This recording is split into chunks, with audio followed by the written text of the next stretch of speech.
Um, so, going to make this week the last session on the autumn project.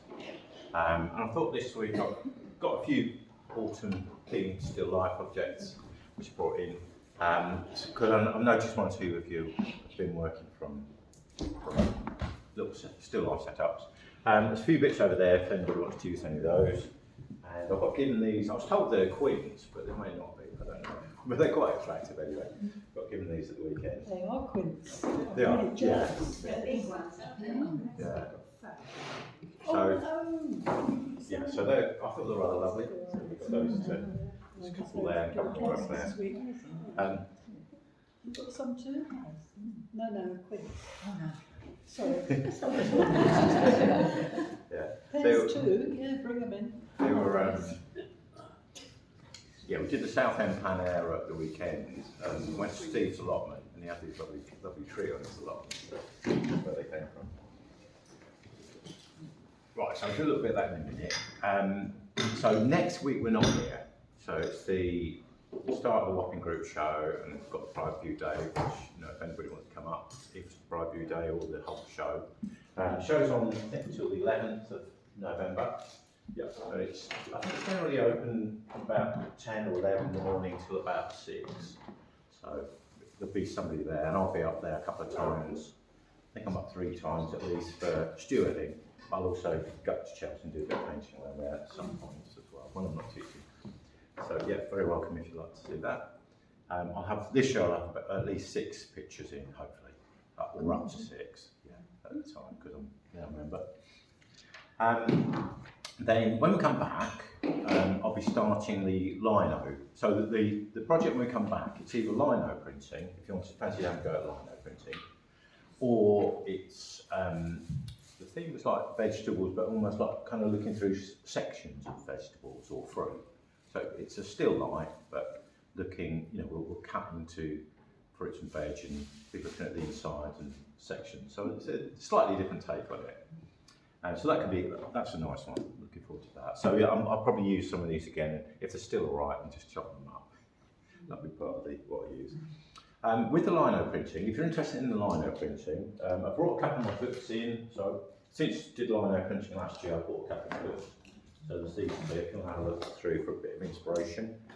I've got, and if you fancy just kind of having a go, I've got these bits of lino. These will be about £1.40 each, or I've got the half sizes at 70. So if you wanted to have a go, that's all you need to purchase. I've got the inks, I've got paper, I've got cutters. So I've probably got enough equipment for maybe about 6 people to have a go at a time. So that's what my demos will sort of focus on that to start with until people are running out of interest, and then I'll go more over to the still life things, which I think they're both interesting projects. So that's for when we're back in November. So yeah, with the painting this sort of thing, I need to get a couple of brushes and get out of the way of the camera at the same time.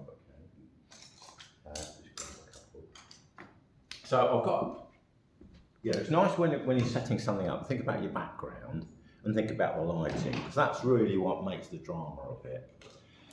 So from where I am, it's quite a nice bit of lighting. I've got some light, I don't know if it's from that window or this light here, but I've also got a shadow on that side. So you ideally want to set up so you've got light and shadow. And think about the background, particularly the tone, because it's very easy to sort of pick, you know, maybe pick something like this with a background, I don't know, that's tonally a bit too similar. I suppose you can have a colour contrast or a tonal contrast, but have to think about some sort of contrast. This black or grey surface is quite nice for this. So, thinking about the background, just get a little bit of the grey so that it's established against something. So I've actually used brown and black here just to get some sort of colour in there quickly. These are the water mixable oils, which I think are just nice and easy to use. So I think my shadow's around there. And then once I've got that, I then look for the lights and darks on the fruit. I try and just block in big areas. So I would start a little bit darker. So this one here, there's quite a really quite a dark shadow just in there, just under the leaf. So that could go in there. And then I'll progressively lighten up. So, and then I'm also, it doesn't matter too much to start with. You could just do like a tonal underpainting, but if you wanted to go for colour straight away, to me it's slightly greener here, and that may have something to do with these red lights. I know they go out and your whole painting changes. I think it almost like does the sort of complementary of the shadow for some reason. I don't know why it works that way, but red lights you'll get a slight greeniness to the shadows. I don't know about the science of that. So that would be a little bit greener in there.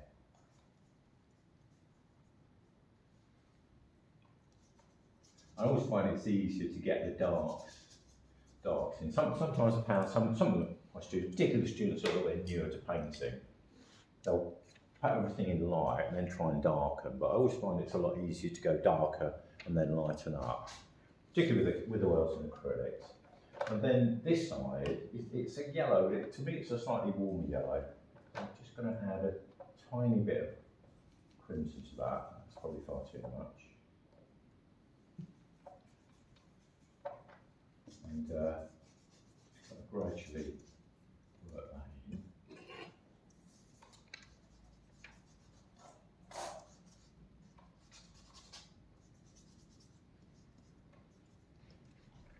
Something like that.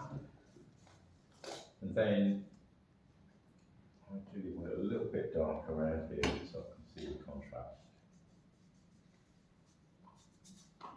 Pop that in nice and quickly with a big brush. And then where there's a highlight, that's where I'll then go even lighter and add a little bit of white. Just here, it gets a little bit lighter. And that would be good for a first stage, and then I could then work into like these little details, such as shadowy areas. This is where the leaf comes out here. Sort of thing. I possibly could have done that in with the dark. That's it. Or you can work that in loads. There's not too much paint on here, so I can paint into it, paint the wet paint into it. Quite nice. Is that enough? And obviously, if you've got lots of stuff, sorry, you do a little bit of everything to start with, and then gradually work dark to light. You sometimes have to wait for it to dry before applying another layer. Yeah, I just get as much paint on as I can, really. Sometimes you do, yeah. Sometimes there's so much paint there you can't get any more on, and it will start to look a bit thick and gloopy. But if it's, what I sometimes do is just like really spread the first layer out, so it's not particularly thinning the paint. But if I do that, and if this surface is slightly absorbent, which this is, I think it's just a bit of old watercolour paper that I painted primed up. And then you put the thicker paint. Yeah, and then put thicker paint, you know, as long as I don't work it in too much. Sometimes I like using a longer head brush, you know, the light touch. You can get it to work that way. So there are ways. If I just went in with a very scratchy brush, I probably would dig into that layer. But you can't sort of overwork that layer that too much. But you can you can do it. Which is something I didn't used to know, but I think when I was at college, we'd work in the studio probably fairly slowly, but working outdoors, you're trying to get a painting finished in a session. I've gradually got used to putting wet paint into wet paint. Oh. Sorry about that. It's all right. The door just opened in the kitchen. There's no. Oh, it's the ground. It's the disguise about to come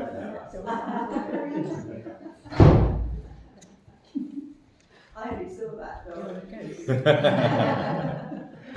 Right. Is that enough? All good. Yep. So as I say, no session next week, but we'll be back the week after, and then when I was doing lino printing, I'll have all the gear. We can take it from there. Good. Yep, good. Just wondered, do you offer some watercolour? Watercolour. Paper. Yeah, I've got a watercolour paper. I've got some in the van if you want some. Yeah. Is that right? Yes. I don't think I do. Yeah.